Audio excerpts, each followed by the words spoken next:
Red VTV, instant fan reaction following Saints' 38-18 victory over the Widnes Vikings here at the Magic weekend. Saints wearing the autism awareness kit. It took a while, but finally we managed to get the pieces of the puzzle together. Yeah, absolutely. It's weird because it's a 20-point win, which I should be happy with, but I'm seemingly walking away a little bit frustrated with the performance. The victory, I mean, I'm quite happy with it. I said to you, it felt like one of those games, but overall, the actual performance just wasn't there. There were a couple of the players just off the game today. As a win for me, it was a 5 out of 10. It was just, we got the job done eventually. I never actually ever felt we were going to lose that game, but we always allowed Widnes to hang around, didn't we? And it was it could have got worrying if we hadn't stretched that lead towards the end of the fixture. Yeah, I said on Thursday on the preview show that we'd get a tough, honest performance from Widnes, and that's exactly what we got. I was impressed with Joe Mellor. I thought he pulled the strings really well for him, but I think a lot of it was down to our own failings, really. But I mean, it's difficult to be upset with it. I think we're picking holes in a performance that wasn't very good. Yeah, it was bang average, I think, to use a phrase. But we've won by 20 points. Yeah. Do you know what? We conceded 18 points in the first half. 2 of them were sets we give away on our own line, and they managed to crash over. But second half, we kept them scoreless. Yeah. At the end of the day, we got it together defensively. It reminded me a little bit of the Catalan game. It was just, it was what it was, and we move on to next week. We're not going to hit the heights every single week, Correct.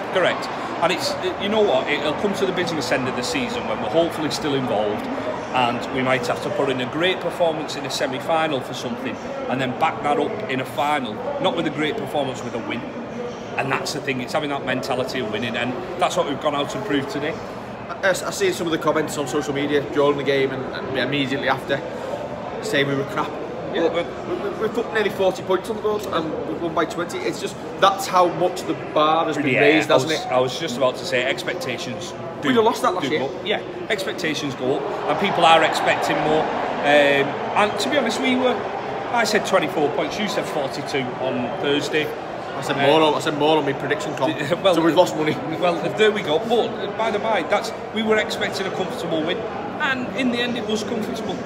But nonetheless, it's just one of them that you're walking away, just scratching your head over the actual performance rather than the victory. And do you know what? There was still moments of brilliance in there that when we did turn it on and it did click, we scored some decent tries. Yeah, I'm thinking of Morgan's in the corner because I'm in the Gallagher rather than the Leesy's.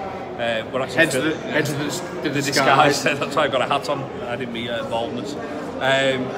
Yeah, the Morgan one, I thought it was lovely. I thought it absolutely lovely play. Getting it through the hands, making some play in, well, seemingly popping up in the centres and giving it out to his centre who was on the wing. That Barber try scoring effort in the first half. Yeah. At the end of the day, Wild should have scored that. Yeah. 99 times out of 100.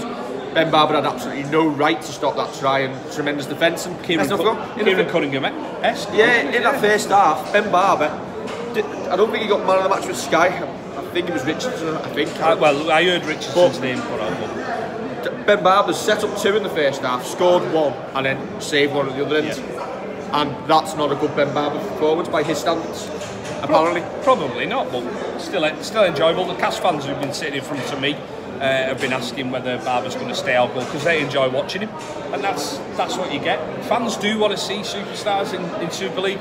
Yeah, they don't want them all playing for the same club. They want one for their own club, but they're quite happy having Ben Barber in Super League as long as he doesn't play well against them. Yeah. Which unfortunately they were bemoaning the fact that he turned in that performance last week against them. Short turnaround now before Thursday night. We don't know what's happened with Leeds and Cassia. The game's not been played. Would you change much selection-wise? Bring Amor back in? I think he will bring Amor back in for Leeds probably. I thought Leeds went very, very well, but I think he'll just go with a bit of a fresher prop there. Unless he thinks that he might rest another prop. The Moors had a week off. Leeds has only just come back in after his suspension. It might make sense to kind of drop someone else out. I wouldn't ever say that you take the likes of Thompson out, but if he needs a bit of a rest and in the short turnaround's gone against him, you never know. I wouldn't personally, before anybody gets on my back, I'd leave him in and probably bring Amor in for Leeds and just make it a little bit. I can't see much change apart from maybe Amor back in for Leeds. Yeah. and keep trying to stretch that. Yeah, I'm playing devil's advocate and saying what you could he do if he wants to, if he needs to give Sully a rest. Regan Grace, another decent performance. Dom Payro, I thought was decent again, had a really good game. Yeah, he was. I thought he was unlucky to get binned, but yeah, he came back on and he was putting himself about. He was everywhere, wasn't he? I do like Dom. He plays with a smile on his face, doesn't he? Widnes, another performance from them where they're in the game but they're not getting the results. If they were to go, anybody impressed? Who you take it, Saints? Wellington Albert, I think. As I say, Joe Mellor impressed me at 6, but I wouldn't necessarily take him at Saints. But Wellington Albert, if he was fit, just looks like an absolute unit. To be honest, I bump into him every week because he lives quite close to me, so I do see him quite a bit, and he's a unit. He's huge. But yeah, I'd have him at Saints. He looks like he's a strong runner, direct. Apparently, was it his brother who's failed to settle and's gone home? Oh, has he gone? Yeah, he's not been able to settle, so you might have to cheer him up with a cup of tea and a biscuit and nobble him to come Saints. I think the only disappointment for me is that's your cup of tea. You get a nice digestive biscuit down his neck. Oh, I'll get some chocolate hobnobs in. But yeah, so we move on to next week. Magic Weekend, enjoyed the atmosphere around the ground? Absolutely love it. Mariachi band outside before, nice sunshine, a couple of songs from different fans. Down by the quayside earlier on? Yeah, down by the quayside, by the river. I think anybody who's not come has probably missed out. It's been a really good day, and perfect weather for it. I think a big crowd. I think that's the issue. I know some people can't travel, and some people don't necessarily want to travel, but just it's been brilliant today. It's been absolutely fantastic. I mean, we're heading back tonight, but you know what, if I was here tomorrow as well, you'd enjoy it just as much. The atmosphere will still be great, even if the fixtures don't look that mouth-watering on paper.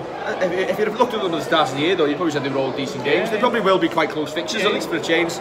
I don't think there's been any blowout. Well, there's not going to be any blowouts, you'd think, with the way the fixtures are. But yeah, can you see it coming back here again next year? Yeah, I wouldn't mind it coming back here again. Yeah, either here or I'd take it to Cardiff is the only other one. I think it just works with the city centre being so close. But like Cardiff would. Like we went down earlier to down by the quayside, the pub's down there by the Tyne Bridge. It's a 15-minute walk back up to the stadium. Yeah, it's massively uphill. Tonight when the game finishes, the fans who are staying over will be straight into town to the bars. And there's probably not anywhere else like that you'd probably consider. Cardiff's the only one. But Cardiff, for me, is too big a stadium for this at the moment in time. Yeah, probably is. But yeah, great crowd today. It's really good atmosphere. So we're going to go back out. Somebody's just scored in the Warrington-Wigan game anyway. So we're going to go watch them knock 7 bells onto each other. Do you know what? It's an awful one for the Saints fan because I really don't care who wins. If both no, it's not that I don't care. I don't want anybody to win. Yeah, if both could lose, good. Results-wise for us, a Warrington win would be best. A draw second and Wigan third. But do you know what? It is what it is. Somebody's going to drop points, and somebody will drop points in the Leeds and Cass game later. Yeah. If you're watching this tomorrow, it's all about points. You know the scores. Right. We will see you during the week for Red V TV preview show. I don't know what it's called. Don't forget to like, share, and subscribe. See if we can get over 700 users. Subscribe to this, us on YouTube. Thanks for the following anyway. Leave comments below, and we will see you during the week.